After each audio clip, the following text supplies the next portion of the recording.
आर्य सुमंत,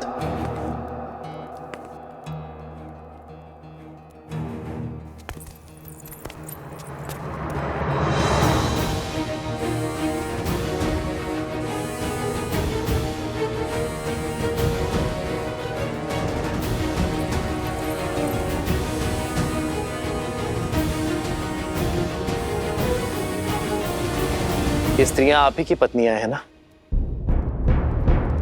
आप ही के घरों की स्त्रियां हैं ना? मैं आज तक यही सोचता था कि जिन परिवारों तक राज्य की शासन व्यवस्था और सुविधाएं नहीं पहुंची है, जो परिवार पिछड़ गए हैं, जो निर्धन है, केवल उन्हीं परिवारों में स्त्री और पुरुष के बीच भेदभाव की समस्या है। केवल वही स्त्रियों को सम्मान नहीं मिलता। परंतु जब मेरे कहने पर आर्य सुमंत ने सत्य का पता लगाया तो ये पता चला कि सबसे अधिक अज्ञानता और असमानता उच्च कहलाने वाले परिवारों में है। यदि समस्त अयोध्या पवित्र होने निकली है तो अयोध्या का कोना कोना पवित्र होगा।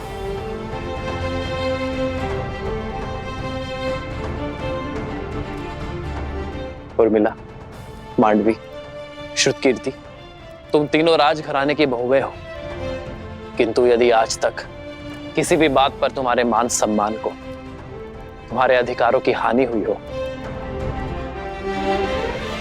तो तुम ध्वनि उठा सकती हो। इस रघुकुल में आना, रघुवंशियों का मान पाना तो हमारा सौभाग्य है। ये समाज हो या संसार, उसका विकास तभी संभव है जब स्त्री और पुरुष एक दूसरे का सम्मान करें, जब स्त्री और पुरुष एक दूसरे के बिना अधूरे समझे जाए। सियावर रामचंद्र की जय! सियावर रामचंद्र की जय! सियावर रामचंद्र की जय!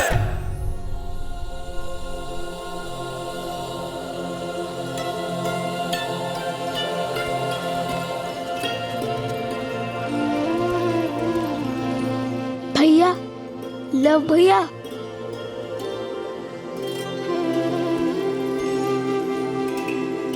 आज लव कुश ने अयोध्या की हर स्त्री को हर रूप से संगठित कर दिया।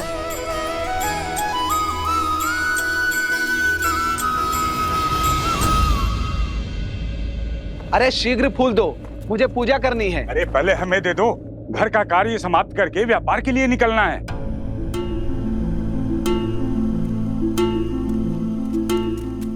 पिताश्री बहुत भूख लगी है। अरे सुनती हो? अरे मैं तो भूल ही गया।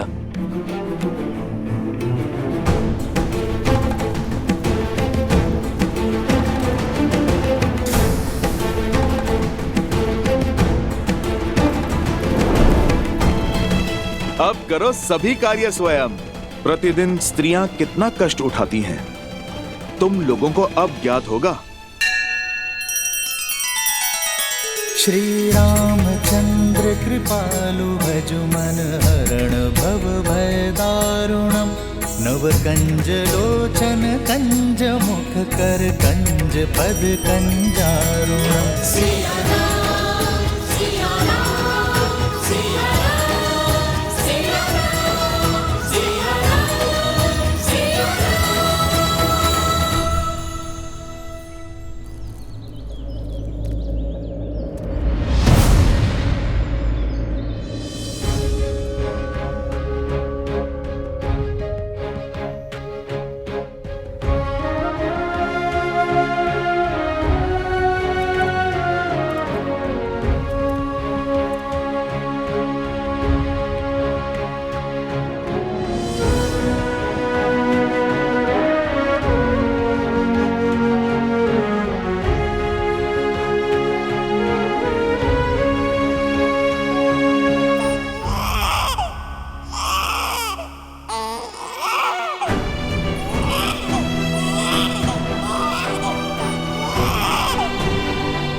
सब पत्नी का स्मरण कर रहे हैं।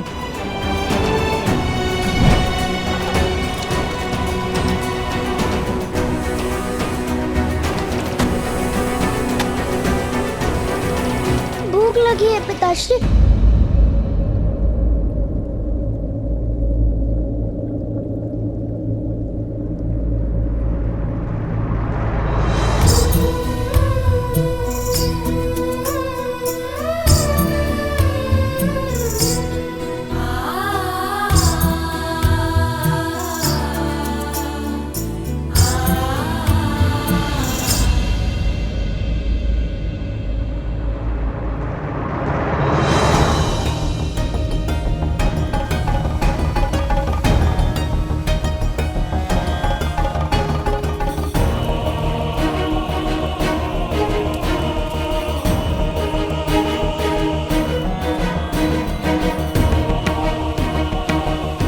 तनिक पुष्प देना भैया।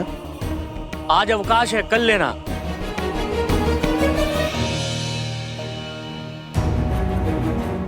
अरे मेरी दाल।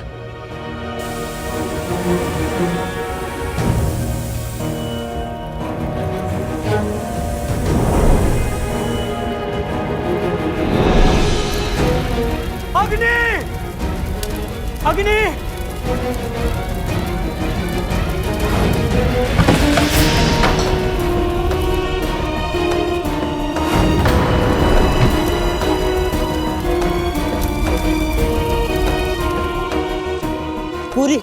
पूरी बस्ती अग्नि की चपेट में है।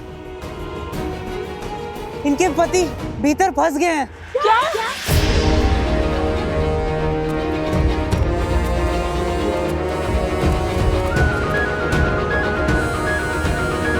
देखा भैया, जब बात परिवार पर आई तो ये कोमल और अबला कहलाने वाली स्त्रियां इतनी प्रचंड हो गई जैसे ये अपना घर नहीं संसार बचाने निकली हो, युद्ध करने आई हो। ये युद्ध ही तो है, मान का, सम्मान का, अधिकार का। और तुम देखना, हर बार की भांति इस बार भी यही जीतेंगी।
सभी पुरुष सुरक्षित हैं, किंतु ये अग्नि तो बढ़ती जा रही है।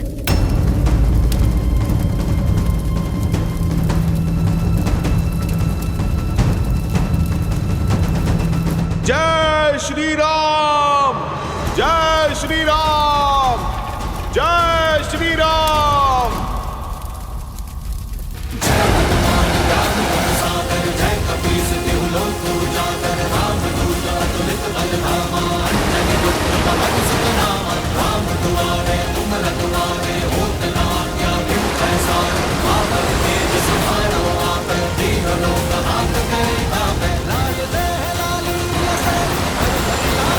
जय बजरंगबली, जय बजरंगबली, जय बजरंगबली, जय बजरंगबली। जय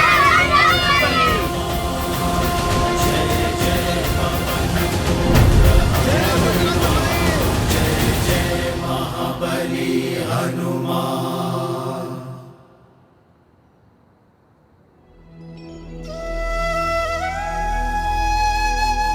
सम्मान के इस युद्ध में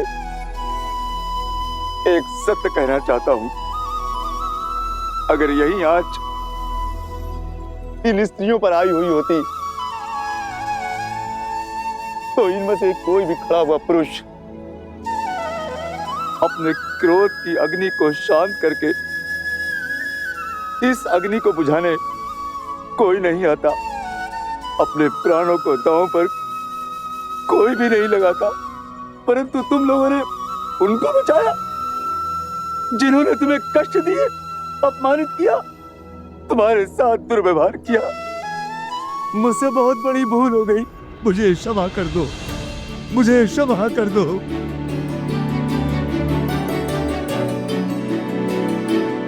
मुझे क्षमा कर दो, हमें क्षमा कर दो, क्षमा कर दो।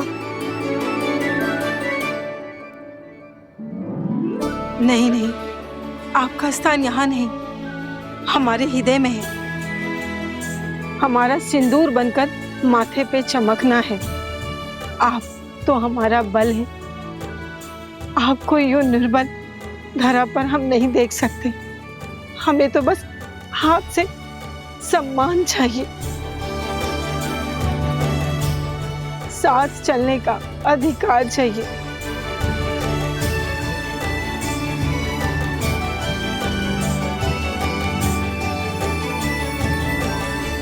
असुर शक्ति हो, सोच हो या फिर लोक अपवाद, मनुष्य को केवल तब तक ही नियंत्रण में कर सकते हैं जब तक वो स्वयं उसके विपरीत, उसके विरुद्ध पनपे भाव का आभास ना करें। मन के कोने में छिपा एक छोटा सा द्वेष का भाव, जो वैसे तो व्यर्थ लगता है, कई बार असुर शक्तियों के बहकावे में आकर लोक अपराध की आंधी में बहकर धीरे धीरे बढ़ता जाता है और उसका अंधकार मन की सभ्यता के प्रकाश पर हावी हो जाता है। आज लवकुश ने तुम सबको वो आभास करवाया जो स्त्रियां प्रतिदिन सहती हैं। उनकी योजना ने तुम्हारे भीतर छिपी भलाई को जगाया है और उस सुखता के प्रकाश ने तुम्हारे ऊपर छाए हुए अंधकार का अंत किया है।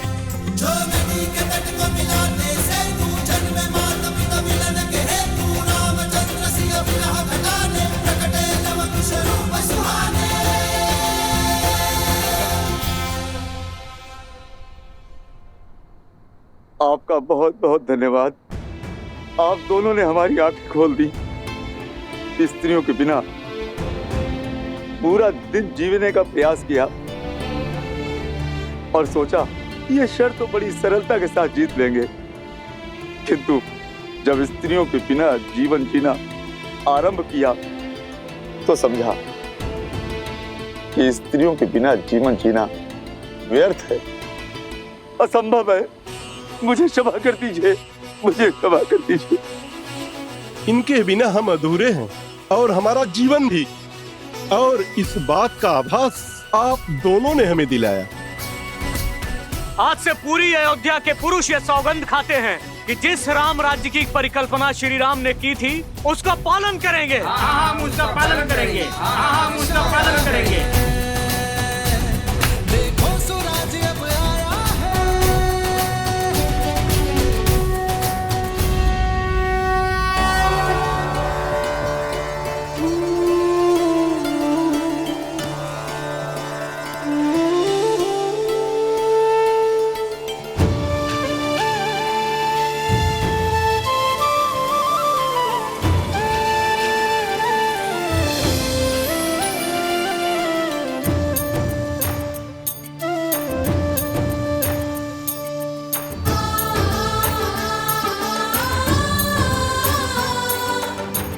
ये तो अत्यंत शुभ संकेत है।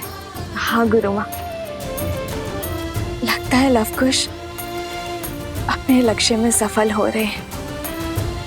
तभी तो एक के बाद एक ऐसी सुखद अनुभूतियां और ऐसे शुभ संकेत मिल रहे हैं।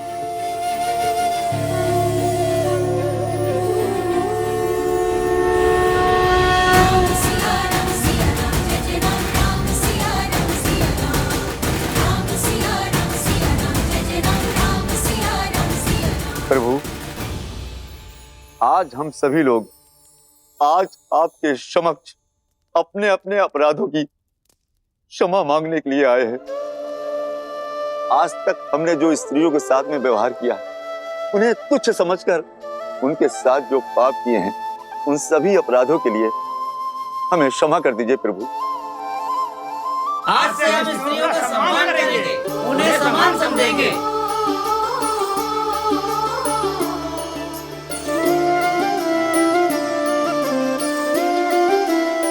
शीघ्र ही समय आएगा जब अयोध्या से हर मलिनता नष्ट हो जाएगी, जब हमारी संतान के लिए यहाँ आना शुभ होगा।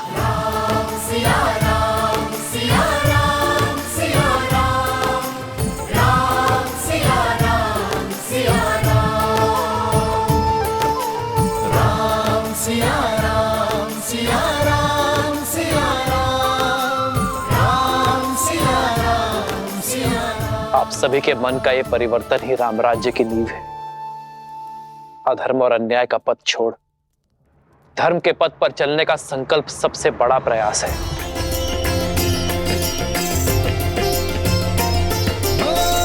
मंगल भवन मंगल हारी, द्रवहु सुदशरथ अजर बिहारी।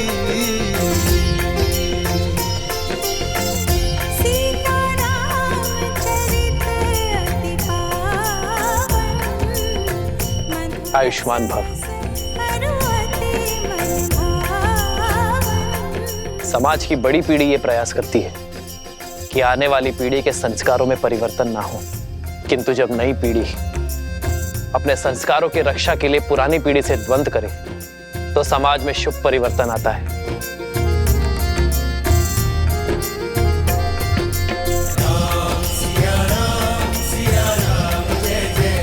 मैं तुमसे गर्वित हूं लवकुश कि आने वाली अयोध्या की नई पीढ़ी के नायक तुम जैसे बालक हो, जो समाज के उत्थान के लिए समाज के विरुद्ध खड़े होने का साहस रखते हैं। मुझे तुम दोनों को कुछ भेंट करने की इच्छा है। बताओ क्या चाहिए तुम्हें?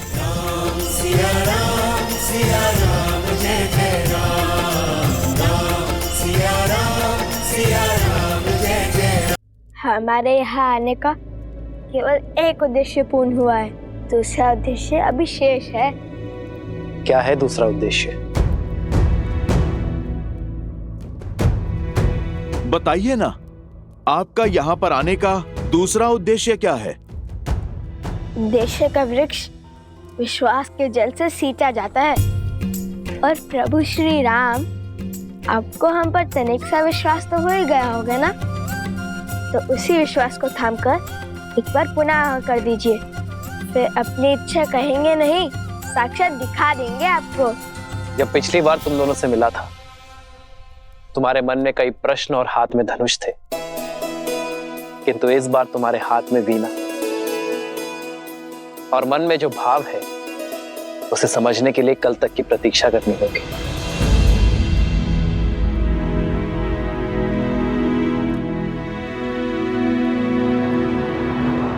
मेरी आज्ञा है।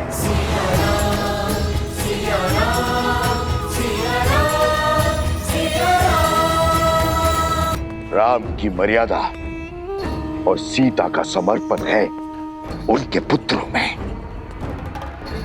तभी तो मेरी सोच को काट पाए वे दोनों।